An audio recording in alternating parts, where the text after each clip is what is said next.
His talk is titled Real-World Tasks in the Classroom, Myth or Reality.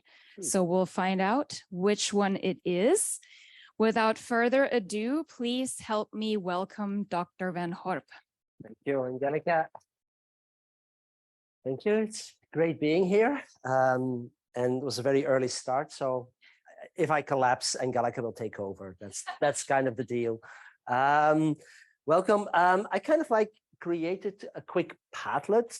Don't feel obliged, but it's always interesting for me just to have a quick glance at what kind of like at the start of this, what you think, what a task is, how a task might be different from an activity or exercise, and potentially what big questions you have relating to TBLT.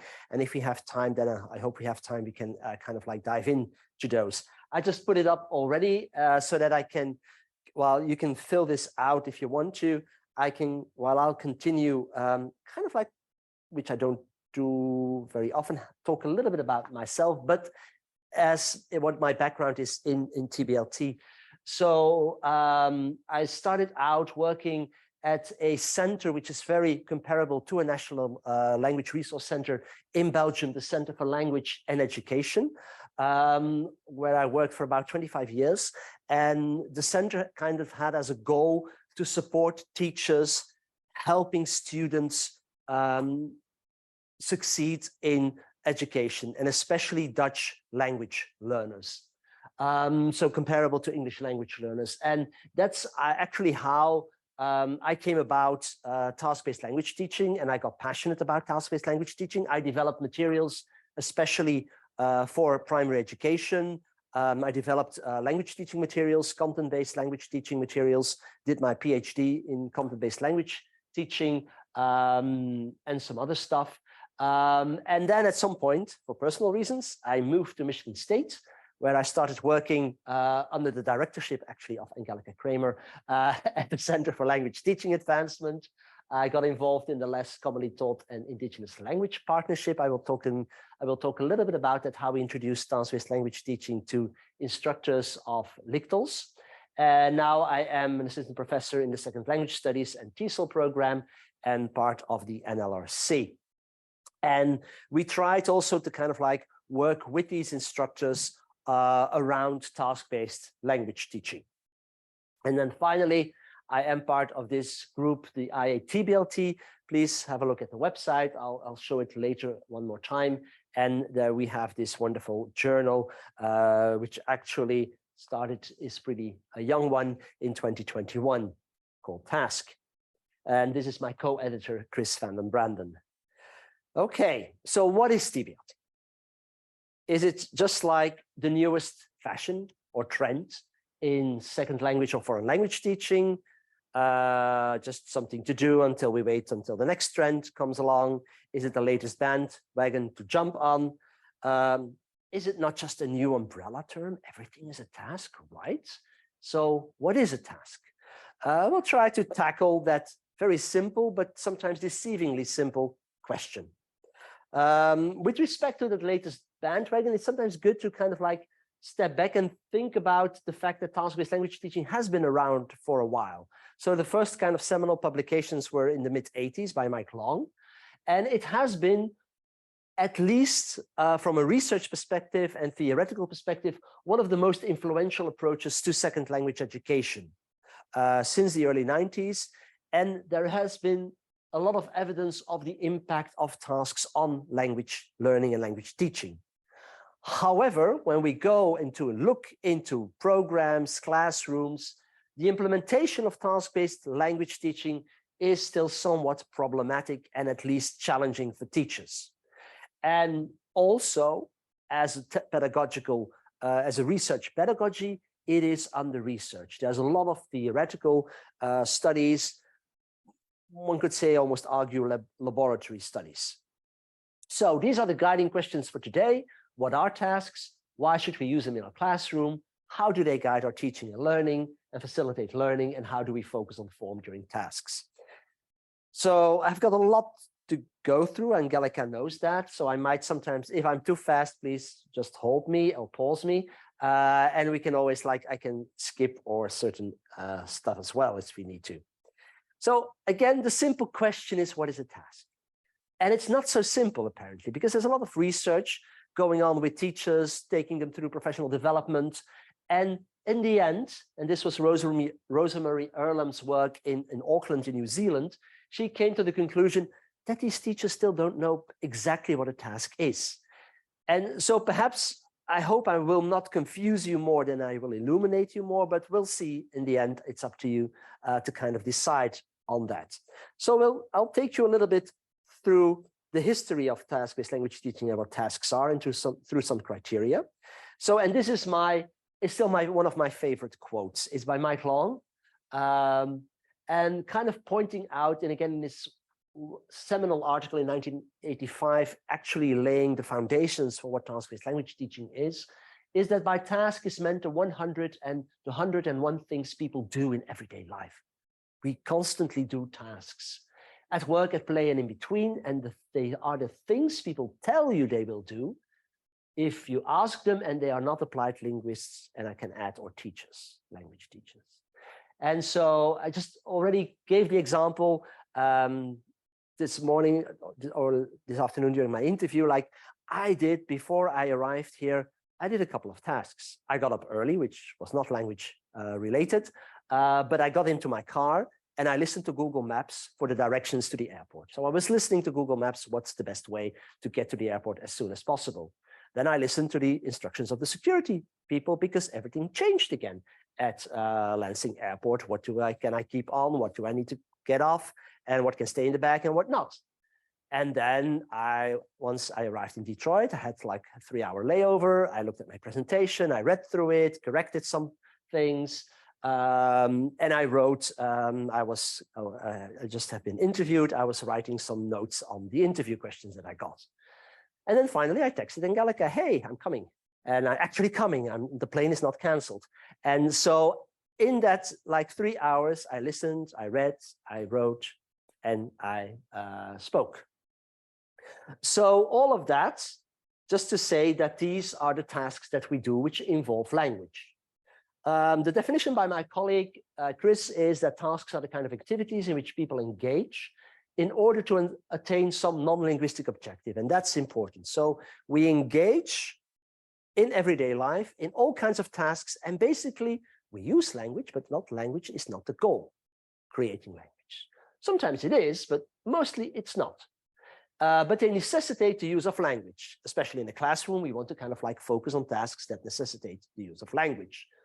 And Jin Samuda and Martin Bygate added to that they should meet a linguistic challenge, because that's the learning potential, right? We still want them to learn language, so there should be something there which a student has not done yet before, which is new, which has not been automatized yet. So there's some learning potential there. And very importantly, I think Peter Skian added there is this link with the real world. There has to be some authenticity in it. And this is one of the set of criteria that you will encounter the most when you go and read papers on task-based language teaching. Rod Ellis, his work, he says the primary focus should be on meaning. We are communicating with one another. We are communicating something. There should be some kind of gap. It's a little bit underdefined what the gap is, but there is something, again, this points to there is something that you have to overcome. There is a learning potential there.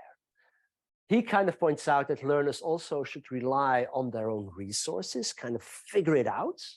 And again, which is very important, there's a clearly defined outcome other than the use of language. So we could talk hours about this, and I do in my methodology course, but I would just point out to three of, I feel, very important resources is the 2015-2016 book by Michael Long, which is a comprehensive overview. The more recent 2020 work by some of the most important scholars like Rob Ellis, Peter Skian, on task-based language teaching. And I also plug this wonderful book, because he is a great writer, actually, and very accessible, on how to teach an additional language to task or not to task, by Kris and Branden. And there is a whole series on task-based language teaching, which is published by John Benjamins, which is a wonderful resource if you want to know more. So I'll just, as it were, in a bird's eye perspective, will fly over why it is important. From a learning perspective, task-based language teaching has everything SLA theory, second language acquisition theory, language learning theory tells us that it should have. Input, output, interaction, and focus on form. And that's why Mike Long kind of like claims that it is the most researched and evidence-based language teaching approach, although there is still a lot of work to be done. Interestingly, it's not just about the language learning perspective. I would want to add that also from a learning perspective, task-based language teaching has a lot to offer. It is a form of learning by doing, by engaging in the tasks. You build the language that you need. It is experiential learning, even going back to Dewey, activities worthwhile for their own sake. There is the self-determination theory by DC and Ryan that puts a lot of emphasis on motivation. It creates motivational and emotional investment. And from a more neurocognitive perspective, it is all about making connections and bridging gaps. As Hattie and Yates point out in their book on the psychology of learning, it's building on what is already secured. It connects previous and new knowledge, experiences, and tasks. So it's all about these connections as well, if it's done well. So this is just a very condensed way of saying it. It seems to meet all the requirements that the theory of language learning and of learning in general wants us to align with. Interestingly, and again, we can talk a lot about this, is policy. For the first, it feels like policy is on that bandwagon because a lot of the standards actually, again, echo what is being said in task-based language teaching. It is all about what language learners should be able to do with language. The can-do statements at the CFR and ACTFL. The CFR actually has a whole chapter on task-based language teaching in its manual. Perhaps the most extreme task-based language teaching standards are the Canadian language benchmarks. Always worthwhile to have a look at because they are very explicit in what kind of tasks certain professions need to be able to do. However, as it often goes with standards, perhaps this is especially in theory rather than in practice, that these tasks are to be found everywhere. So what then are these tasks? So what about teaching? And communicative language teaching has been around, it's longer than task-based language teaching. Often task-based language teaching has been seen as the successor of communicative language teaching. There's a weak communicative language teaching, strong communicative language teaching. There's a weak TBLT, there's a strong TBLT. Throw it all in the bin. So, but these are the kind of activities that have been promoted by CLT for a long time. Jack Richards, one of the main opponents of endorsers of communicative language teaching, has a list of these, which in the early days of task-based language teaching, we would all kind of like recognize as, yes, these are tasks, right? Jigsaw, information gap, task completion, there's so much research on these type of tasks. But could we all consider them really tasks? For example, a textbook one. Find the 7 differences. How task-based is this? Is this really task-based? Is this a real task? Or is this something, yes, we do in the classroom? There is definitely some potential there, but can we really say that we do this in real life?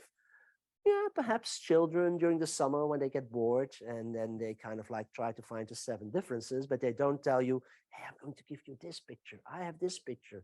You're not showing me your picture. I'm going to describe it and figure out what the 7 differences are.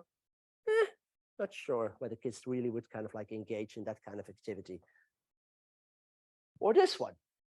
Like also kind of like it looks like a little bit of a textbook one, kind of like arranging a seating of different people in a textbook.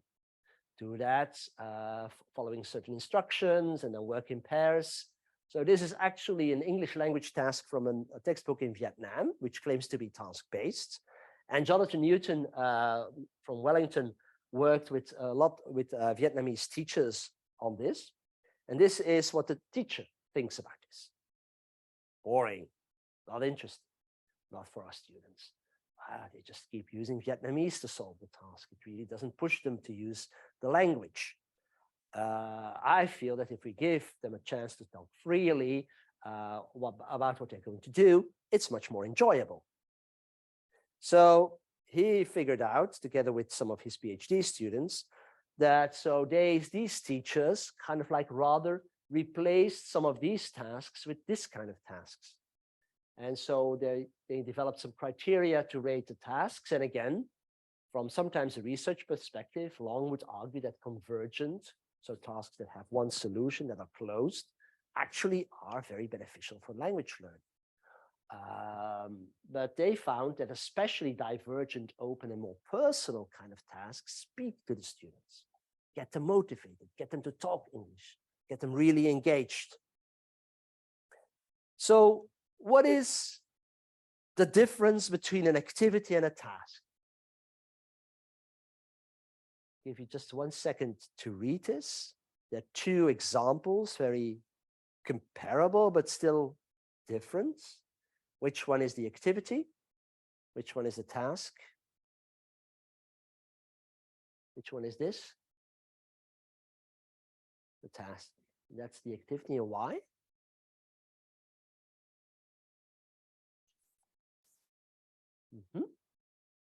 Yeah, yeah.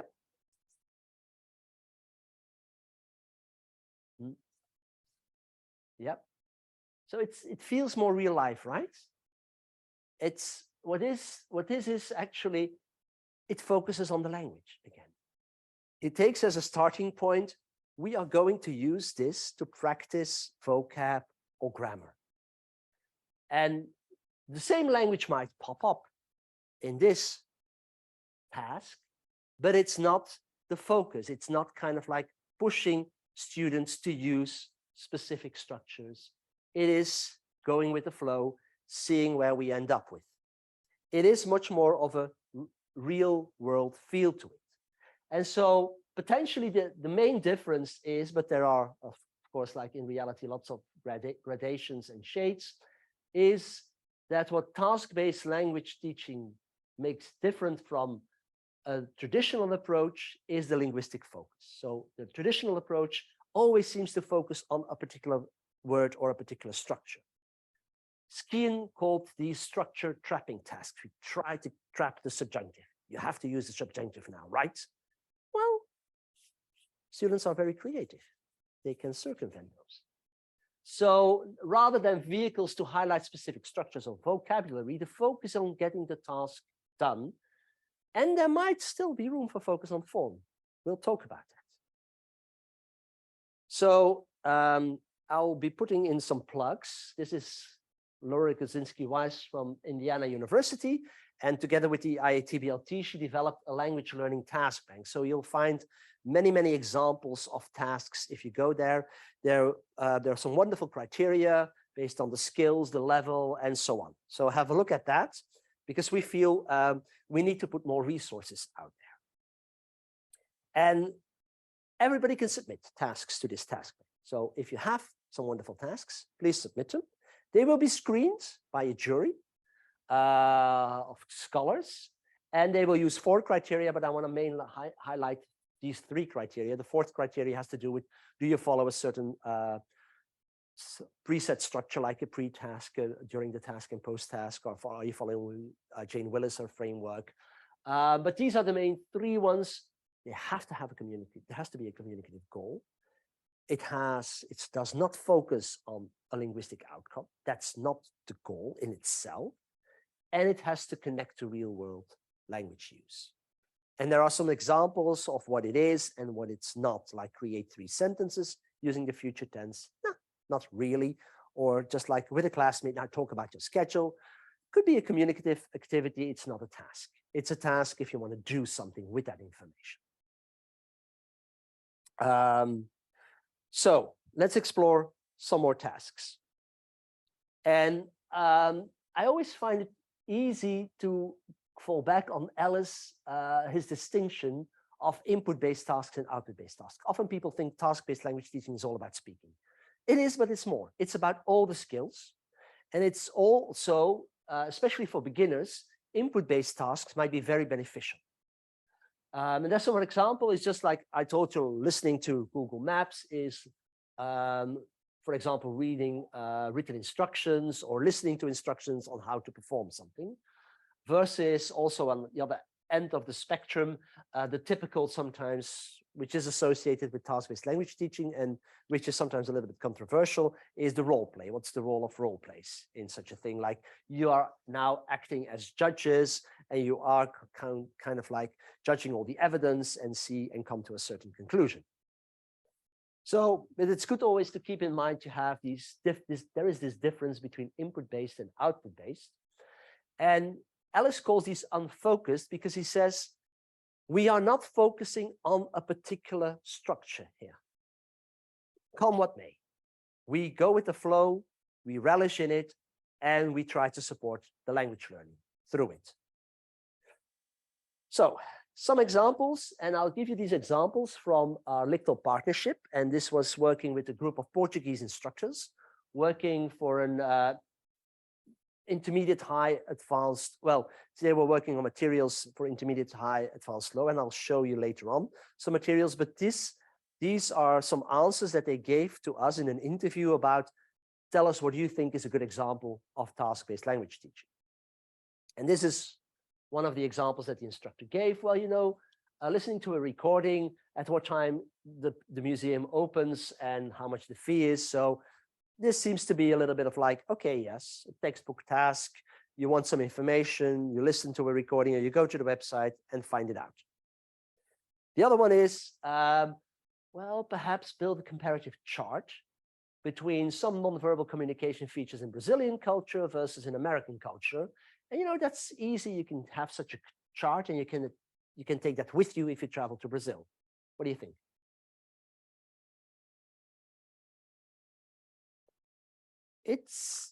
To me, it seems to meet some of the most criteria, but how authentic is it really to develop such a chart? Are you really actually going to take that with you to Brazil? And then there's a clothing example. Example of how you do with clothes.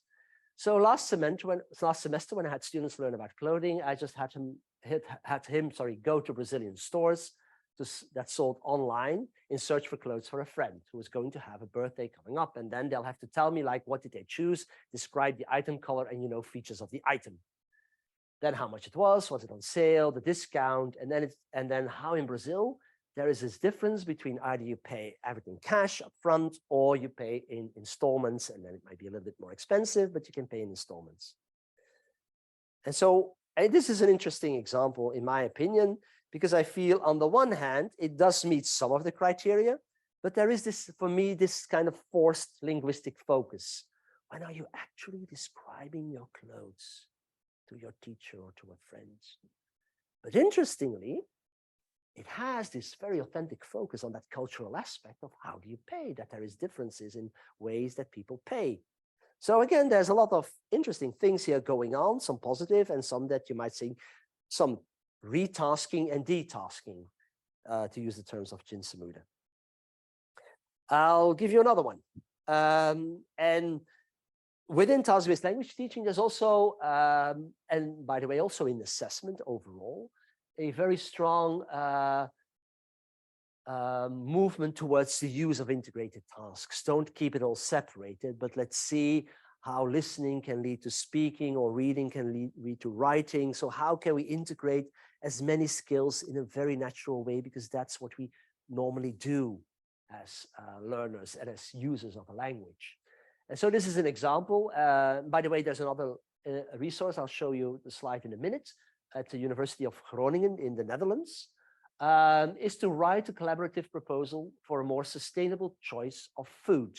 It targets the B1 of the CFR, intermediate, high, advanced, low, I would say, including a peer review and a personal reflection. And So it is set up as follows. Before the task at home, the students read the papers, read the articles, they watch an interactive video, and they do some research on the slow food movement. And during class, then the students discuss the materials, and the teacher also provides a little bit more of information. And then in pairs, they do the task on a Google Doc, and they get a certain structure as an outline, an intro, an analysis, a proposal, and a conclusion.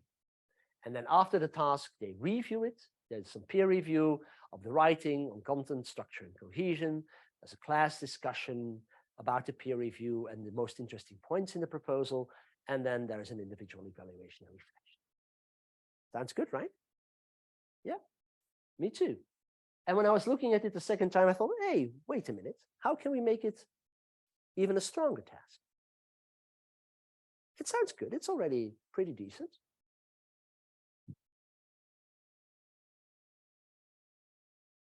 Well, if it has a real audience and purpose.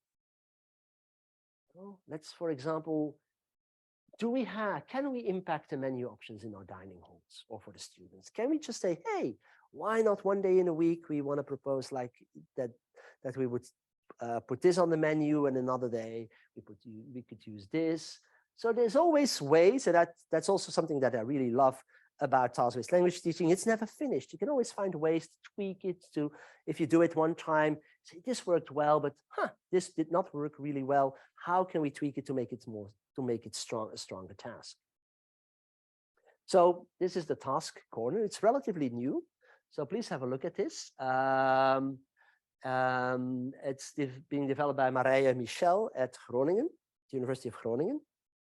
And then what about this? Going back to my home country, Dutch as a second language course. This is a course for lowly educated adults that are following Dutch as a second language. Mainly, they enrolled in the course to often help their children with their education. But also, they had this big actual question about when they live in Ghent and they go shopping, they feel how sometimes inadequate their Dutch is and how they can't talk to shop owners and not always can get the things that they really want to get. And so this is where the teacher thought, okay, I have heard you, we're going into the city. As a class, we are going to go and we make a task out of this. And so, and the teacher made the analysis, and we can ask some questions about that, but she felt like, let's focus on actually finding our way around Ghent, and let's focus on putting together a decent and a good grocery list.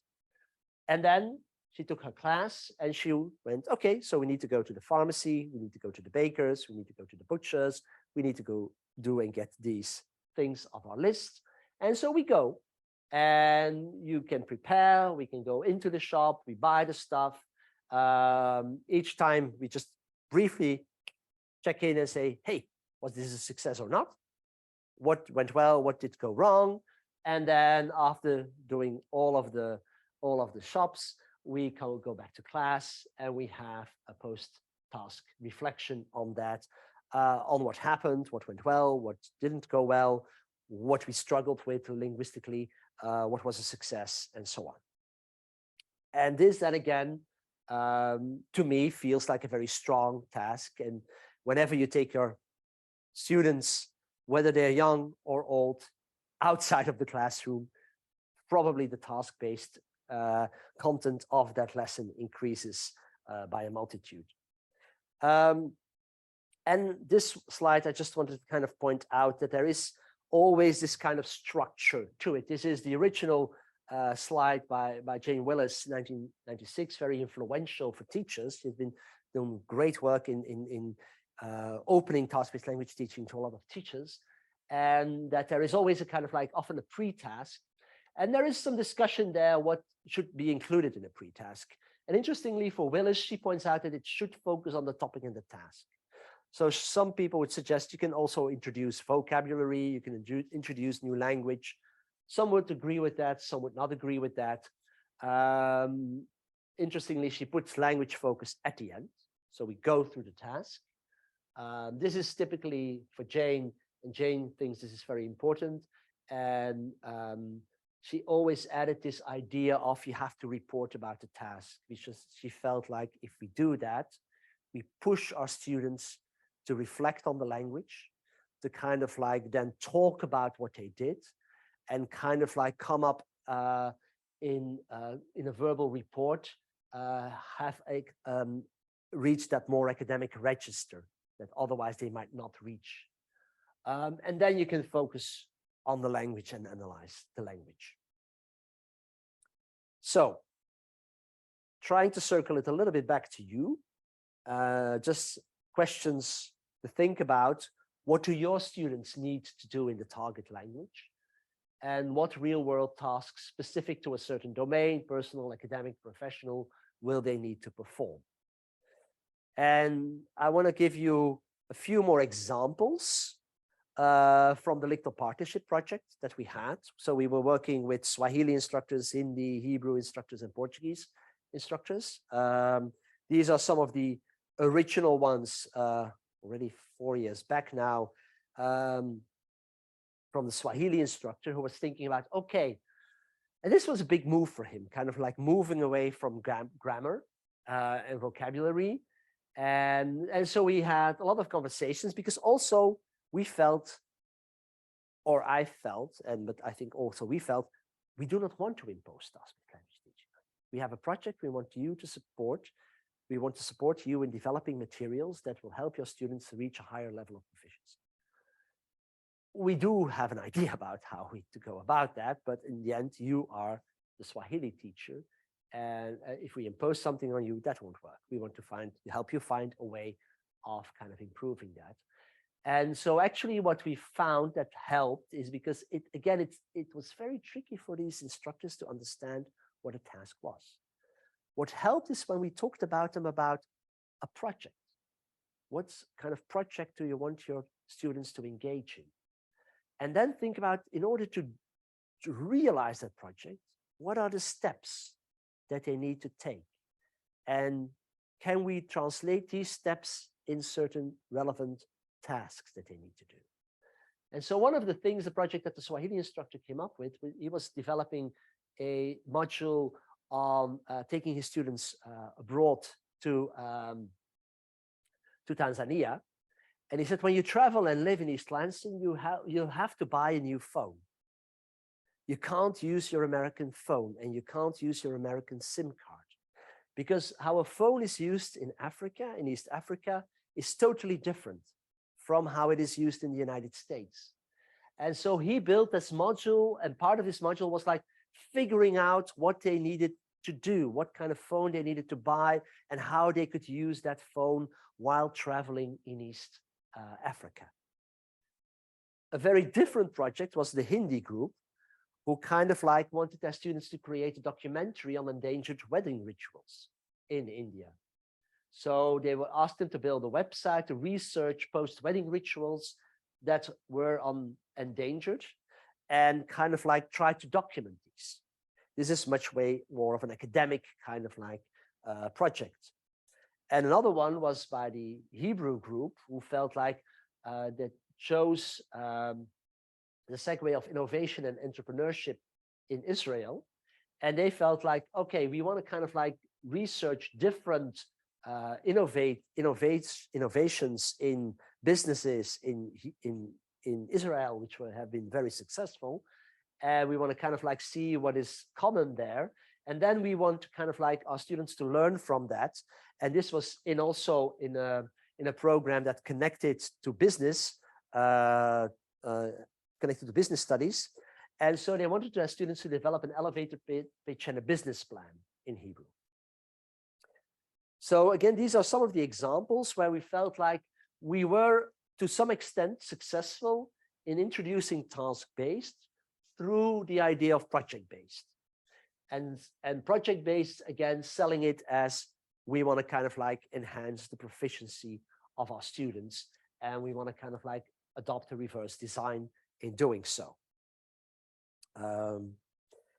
Okay. let me see how much time. So briefly talking to tasks as a unit of analysis for a TBLT syllabus. So tasks are basically the beginning and the end. So based on the needs analysis, we identified the target tasks, what we want our students to be able to do with language. These target tasks are basically what we should assess. Are they able to do these things now after the course? And in the course, we try to develop certain pedagogical tasks that can act as stepping stones towards the target tasks. With these come very difficult questions of selection and grading and sequencing. The main thing is always the task-based syllabus is based on tasks and not on linguistic units. And so we want to kind of like figure a way of building that staircase. So just a brief glance. This is some work by Andrea Malika and Roger Gilabert in Barcelona. They've been doing a lot of work in the area of professional English and business English. And Andrea Malika developed a course for hotel receptionists. So she did a needs analysis on what do these hotel receptionists in Barcelona, what English skills and proficiency do they need? And so she developed some materials, and I'm just giving you a brief, quick look into one of the main task types. It is, as a receptionist, you have to constantly solve problems. And one of the main problems that hotels, especially in Barcelona, face is overbooking. And what she did, she followed Peter Robinson's theory about task complexity. Peter Robinson argues that the only element that we need to take into account is the task complexity, that is the cognitive demands of the task. He refuses to look at the language, at the level of difficulty at the language. And again, this is a whole different talk, but he feels like we need to move from less complex tasks to more complex tasks. And he identifies those as cognitive demands, for example, thinking about fewer elements, less reasoning, no other perspective versus more multiple perspective. And I just wanted to quickly show you how Malika operationalized this. And so she said, okay, if we want to introduce, to get our hotel receptionists ready for an overbooking situation, one example of doing that is taking them through this sequence of tasks, where they just do it. Okay, somebody comes to the counter and says, hey, I don't have a room. Apparently I'm overbooked. And where basically the problem is solved by just describing the rooms that are available at the hotel. It takes it one step further when the hotel receptionist does not only describe the room, but apologizes and recommends an alternative, basically geared to the special requests that the guests put in on the website. And then again, it becomes a little bit more complex when also the hotel receptionist has to justify the recommended alternative, specifically relating to the different requests that the guests had. So this is just one idea of how to proceed. To be honest, we don't have the answer yet. We have theories, we have some evidence that supports the theories, and we have some evidence that refutes the theories. So there is still no overall rationale.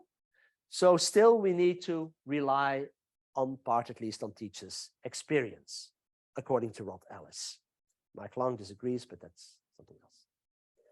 So what about now? Because this often is the elephant in the room. What about grammar? What about explicit focus on form? To be honest, task-based language teaching does not say no way. I'll say no, it is not. There is a room for focus on form.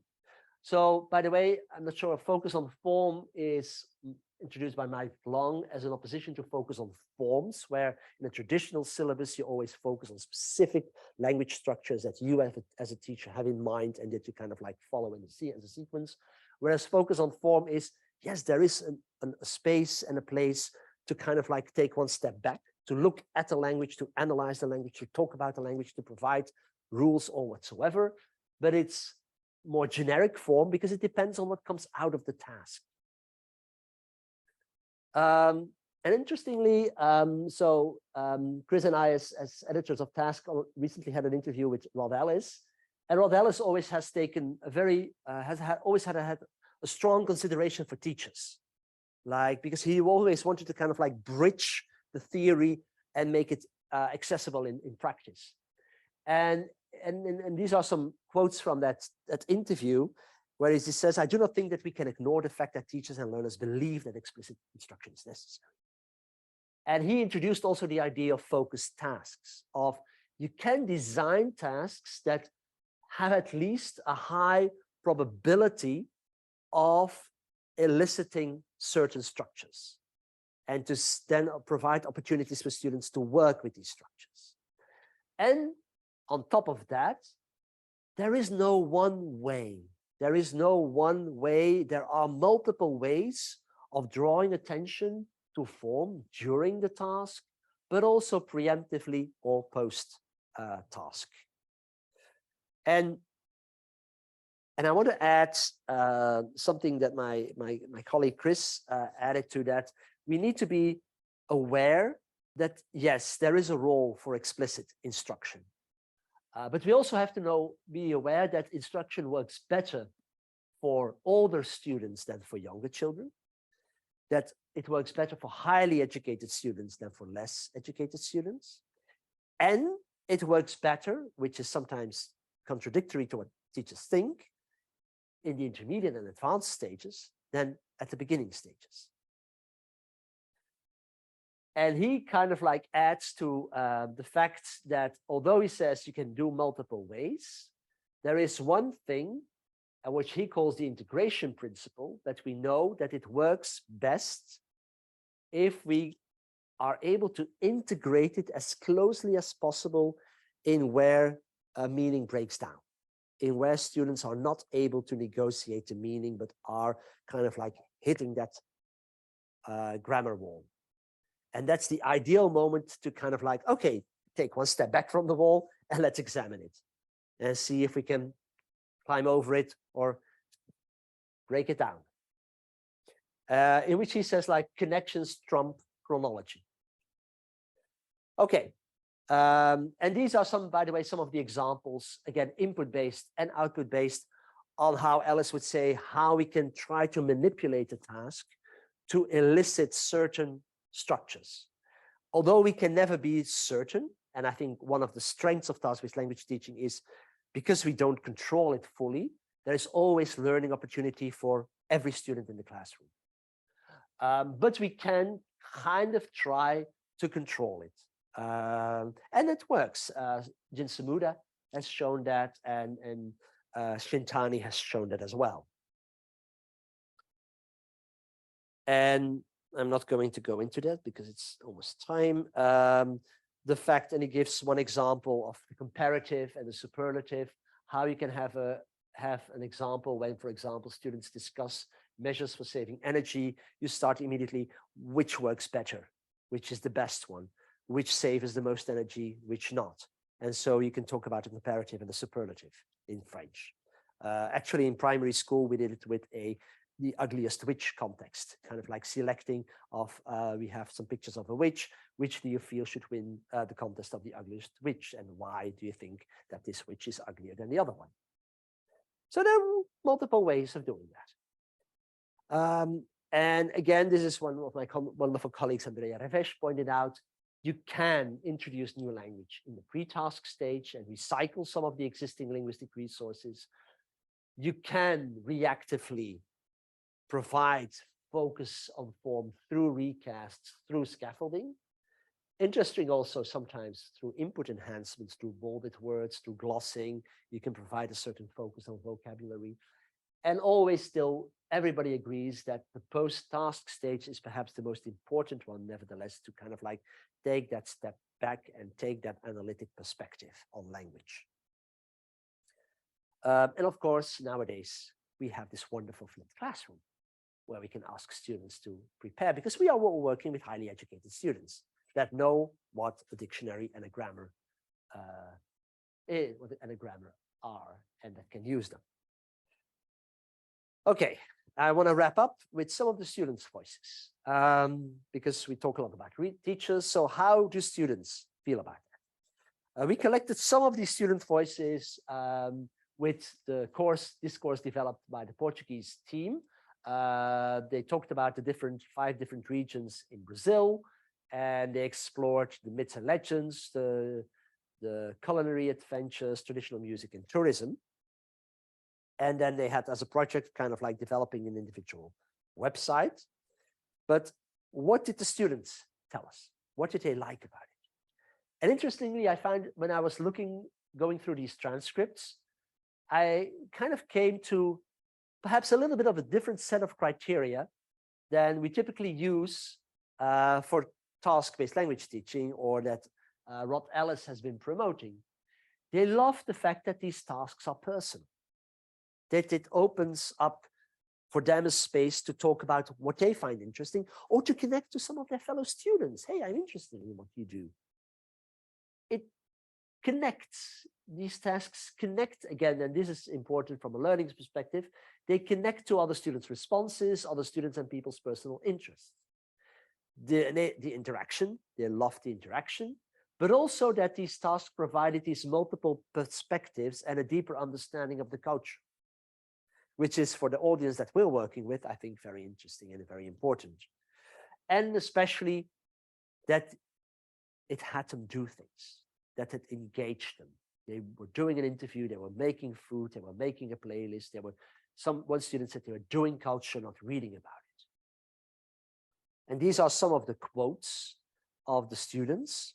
For example, the fact that they loved analyzing the song about a particular dish, and that through the song they learned much more about the dish and the personal connection that dish had with people in that culture.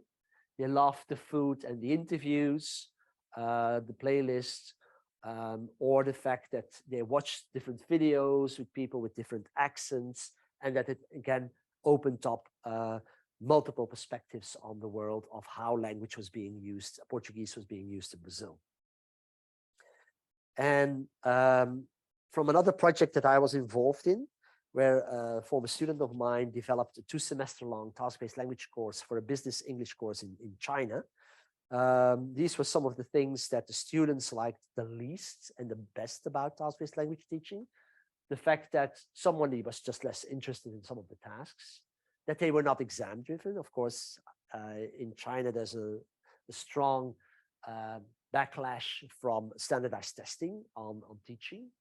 But they also struggled sometimes with the role play, the fact that they did not yet know the language that they had to use in the role play, or that sometimes the group work seemed to be a little bit complicated and that the time for output was not enough. And this definitely is an issue that I want to recognize with task-based language teaching. It does take time. It does take time. But what they did like was the interactivity, that the classroom was alive. It was not boring. They found the textbook very dull and boring, and that it helped them to explore and develop their ideas of their own. Again, connected, closely related to their own lives with a higher practicality. I need to wrap up here. So some final observations. My recommendation would be use tasks. They often provide more learning opportunities than are exploited, catering to individual, and they cater to individual learning needs. They allow for more meaningful language, but also on a timely focus on language. The sequencing is tricky, but this is the rule of thumb. Still keep that idea from cognitively simple to complex, but always recognize that it's not a script. It's a blueprint. It opens up all kinds of avenues for surprise. Kind of like you take a turn in the woods and you're not sure where you will end up with.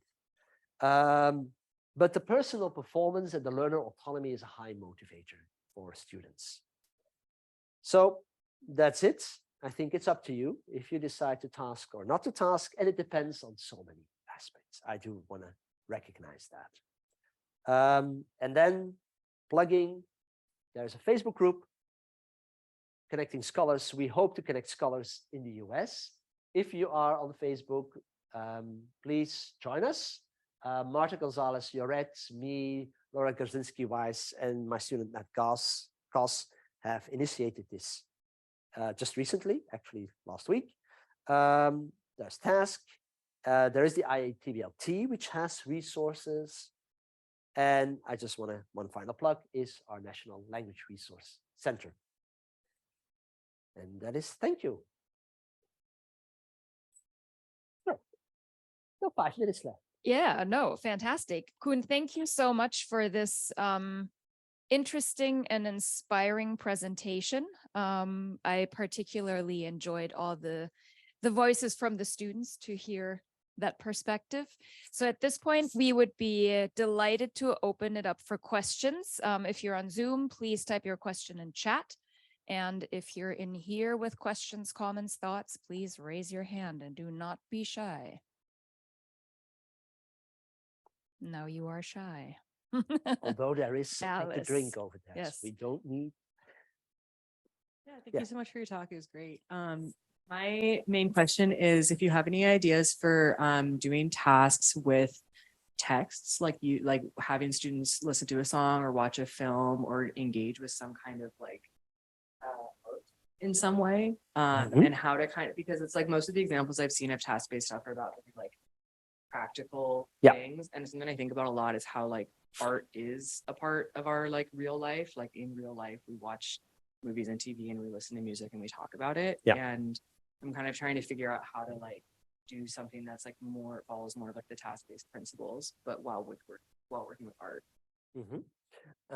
Yes, difficult to give an example on the top of my head.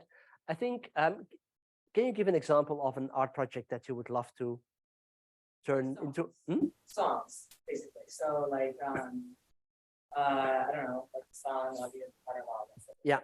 So actually, recently, I think somebody told me like, and it was, I think, for Spanish, that there is this website that allows you to kind of like participate in a song contest, kind of like where students can kind of like put in their favorite song, and there is some voting taking place.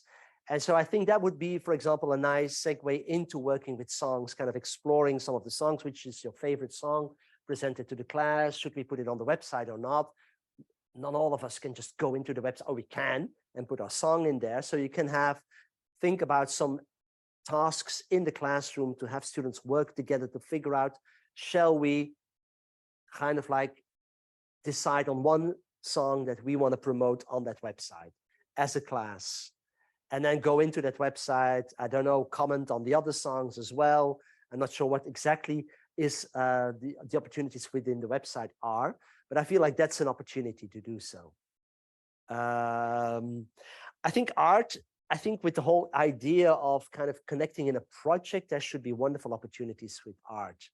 I think it would be a challenge, but also like for getting out of the classroom and reaching out to the community, to kind of like even thinking about, is there an opportunity to connect to a library or to a community center and see if we can do something with art and connect to the community, or promote some of the art that we love. What as a class or as an individual, what kind of art are we into?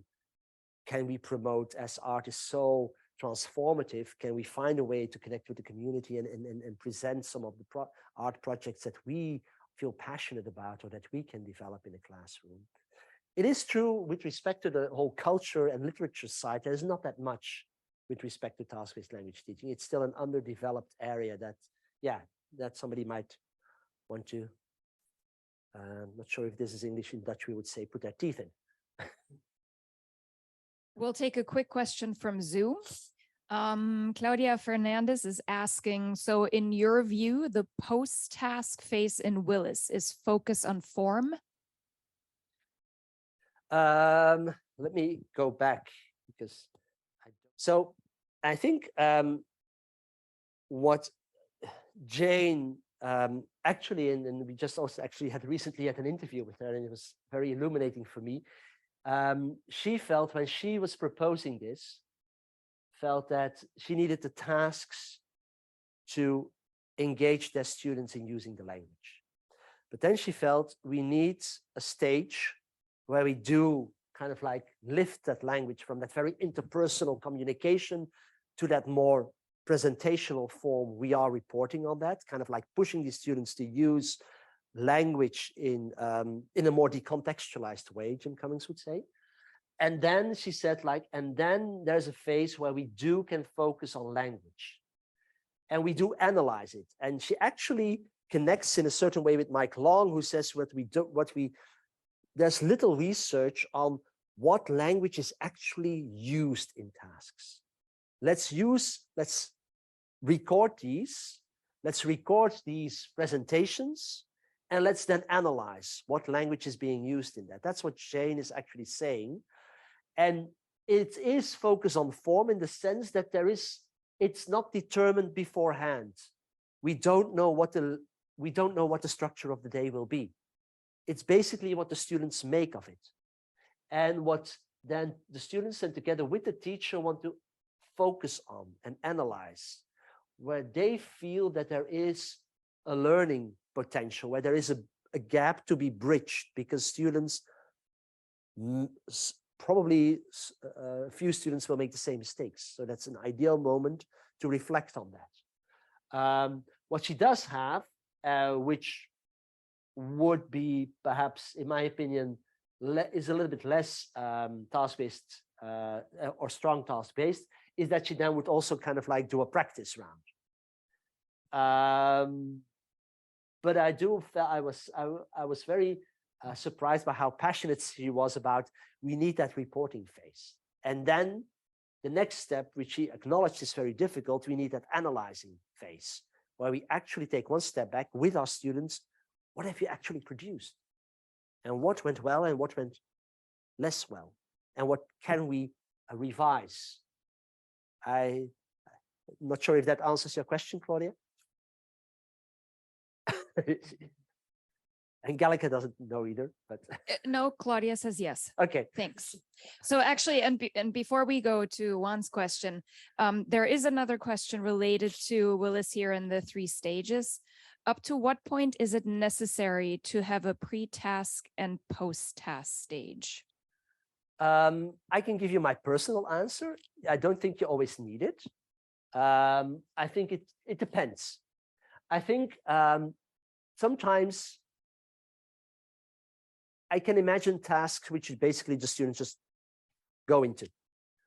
But it might be very opportunist. That's not a word, right? Anyway, I'll give you one example. When working with primary schools, if we were dealing with either literary texts or informative texts, sometimes these open up a world which might be too far from what the children are used to. So we use then the pre-task to kind of like introduce that kind of world to the children. So if it was like, I don't know, it could be, I'm just making this up now. If the story was about a burglary, we might kind of like probe already, has anybody have an experience with somebody entering your house and that you were surprised to see that, or that you were scared or whatever. So you kind of like them prepping their minds and kind of activating everything they already know to kind of like gain entrance to that text. So we know for reading what's the main predictor of understanding and of comprehension is building on what you already know. If you are able to connect what's going on in the story or in whatever, if it's a text about turtles, that you can connect it to your own experiences and to what you already know about animals or so on. So activating that kind of knowledge, activating that kind of context and that topic, I think might be key to helping your students do the task well. And in my opinion, it's less about, and now we're going to talk about 10 words, 10 difficult words in the text. I would tend not to do that. I would put more time and effort into opening the world that the text is creating, if that answers the question. So no, and the post-task, I think from a pedagogical perspective and from a learning perspective, it makes sense. It's always about, being that a little bit of reflection, adding in that reflective stage of not just focusing on the product, but also on the process, which helps your learners to become better learners. We always like the tricky thing, or the question, one of the main questions, and it's mostly posed with language assessment, is if you can do one task, can you then do a similar task in a different context? And one way of bridging that is kind of adding in that reflection on what did you do, what did go well, what did not go well, how can you improve the process? Also, when you repeat a very similar task in class, what have we learned from our previous task and what can we take with us to the next task? And especially with a higher educated audience that you work with, the better that should work.